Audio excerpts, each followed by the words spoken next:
आम्हा स्टेजवरच्या मंडळींच्या बाबतीत साहेब मी निश्चितपणे सांगेन की नेत्यासाठी दोनच काय 10 पावलं माघारी लोकसभेसाठी येण्याची तयारी. मी शब्द पुन्हा एकदा वापरते.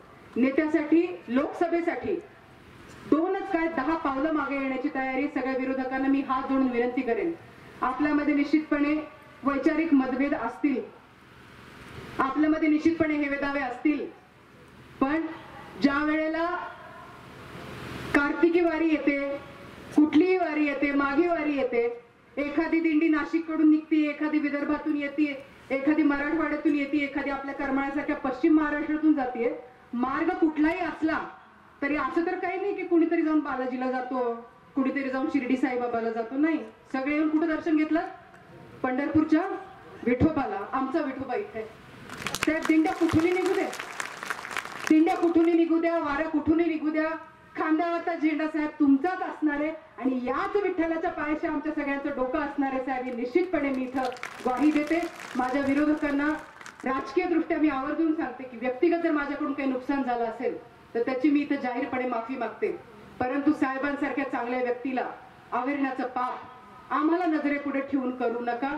आम्ही चिंधी असू, आज सोनं मिळवण्याचा जर तुम्हाला एक चान्स मिळतोय तर निश्चितपणे त्या संधीचं तुम्ही सोनं कराल अशी अपेक्षा मी व्यक्त करते. आज माझ्या ज्येष्ठांना इथे येता आलं नाही कारण की इथून लगेचच अकलूजची सभा आहे, परंतु आदरणीय आमचे नेते माजी उपमुख्यमंत्री विजयसिंहजी मोहिते पाटील साहेब असतील, आमचे ज्येष्ठ नेते आदरणीय बबनदादा शिंदे असतील, आमचे नेते आदरणीय राजनजी पाटील साहेब असतील, आमचे नेते आदरणीय काँग्रेसचे आमदार भारतनाना भालके असतील, आदरणीय मानसे प्रभाकरराव देशमुख साहेब आहेत, बाकी सगळी जी कोणी राष्ट्रवादीची टीम म्हणून आहे, मी या सगळ्यांच्या वतीने साहेब सांगते आम्ही सर्व अर्थानं तयार आहोत.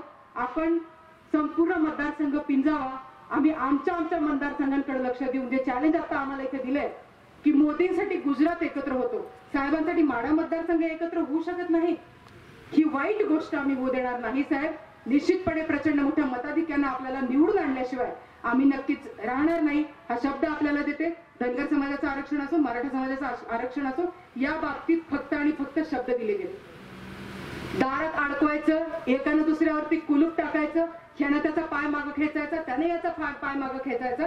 याच्यासाठी बनगर सर तुम्हाला आम्हाला तुमचे अटकाव केले गेलेले हे न कळले की आपण दूधखुळे निश्चितपणे नाहीत.